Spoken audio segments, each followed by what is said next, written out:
let's talk about the beautiful game, or shall we call it the ugly game? Christina, let's get into it.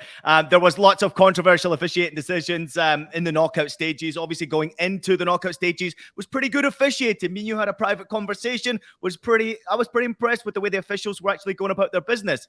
Now the knockout stages are getting to the really nitty-gritty. We are starting to see some very controversial decisions. Let's begin with Argentina against Netherlands. I mean, there's no place better to begin than that game right there. FIFA charged Argentina for disorder at the World Cup following their match against the Netherlands. A record 17 players and coaches were shown a yellow card in the game or after the game. It looks like obviously both federations will get fined as well. Christina, this was an absolute unbelievable performance from the referee, Antonio Mateo.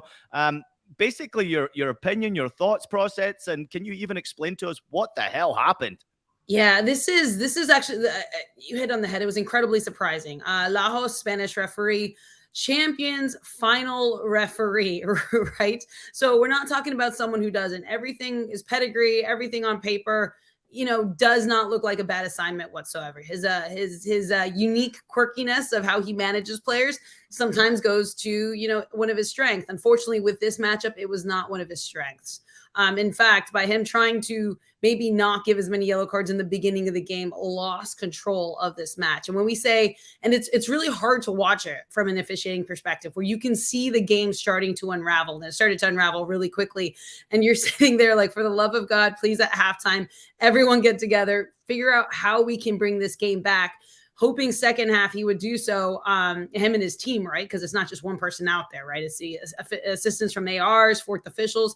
The game just got way too big and way out of control. And we always say details matter, right? Everyone's looking at the bigger decisions, right? Because that's what everyone's trained on. When I'm looking at these games, I'm looking at the smaller decisions, the management off the field. What are we controlling? What are we stopping from happening, right? The ball being cleared by Argentine player into the Netherlands bench, right?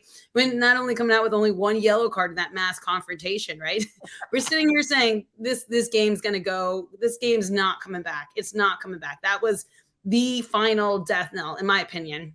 You think we're done? We're not done. Let's move on to Portugal against Morocco, where a conspiracy theory has taken over a world's beautiful game. Argentinian referee Facundo Tello, obviously controversial figure in this game. Here's a couple of comments that came post-game from some of the Portuguese players. Bruno Fernandes says, I don't know if they are going to give the cup to Argentina. I'm going to say what I think and F them. It's very strange that a referee from a team that's still in the tournament referees our game or us. They have clearly tilted the field against us. Pepe, 39-year-old Pepe, came out and said this is an Argentinian referee. After what Messi said yesterday, it seems there's something very weird. We couldn't play in the second half because the referee kept stopping the game. I want you to talk about that, stopping the game, because it was driving me freaking crazy as a viewer and a lover of the game. I hate it when they stop the game so many times. But also, there was a controversial handball in this game. I don't know if you caught it. They never showed a replay of it, but a Moroccan player...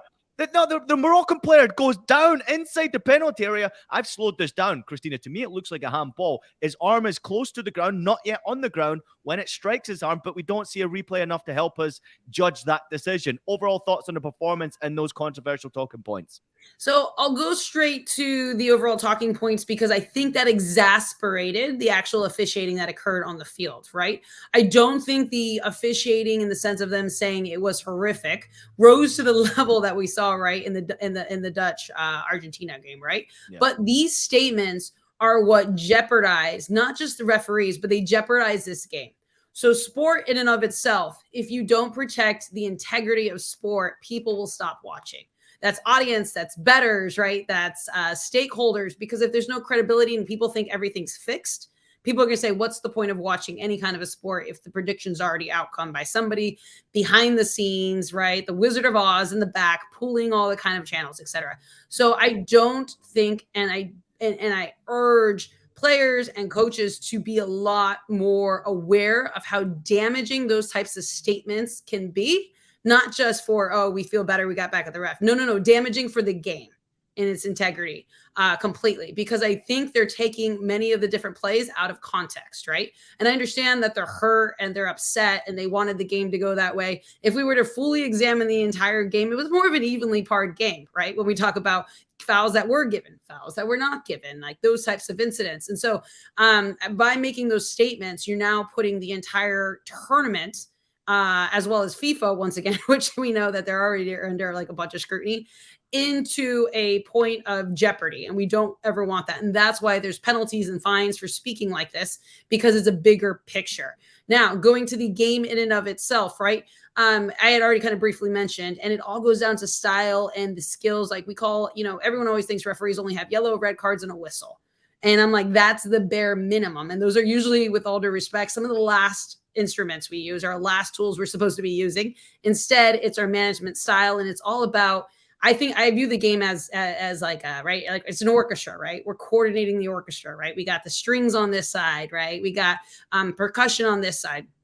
And the official, the center referee, is the conductor of the game and knows when to let the strings go and the percussions go and how they should string together.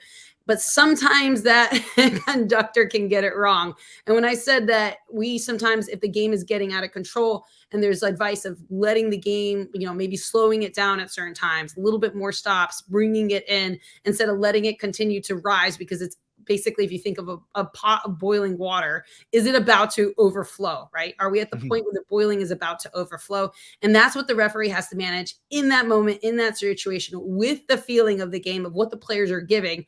Because even though we're watching it, and that's why I prefer watching games in stadium, because you can feel energies a lot more. When you pick up energy on TV, the energy is even higher in the stadium.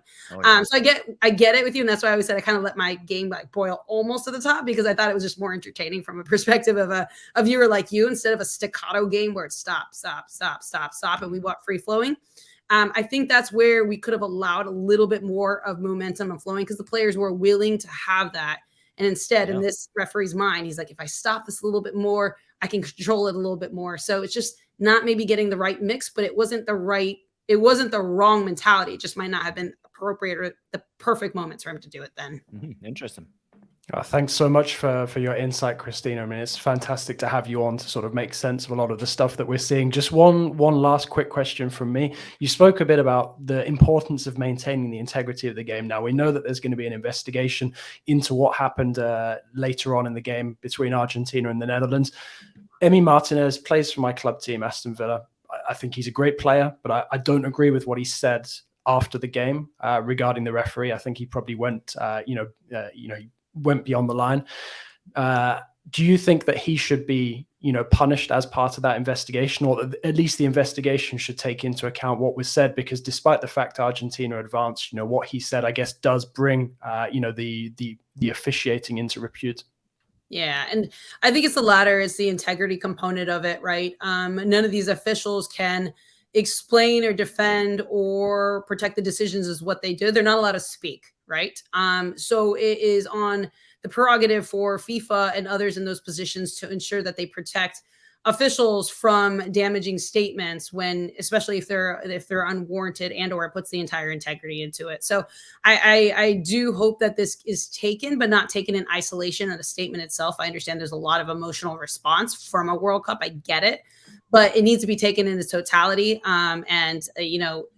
Without, if there's an action and there's no consequence for it, people are going to continue to do it, is kind of a better way to say it. So, but everything needs to be taken and mitigated at certain points, depending upon what was said, when was said, and if there was an environment that it was a controlled environment, then that meant is a little bit more premeditated.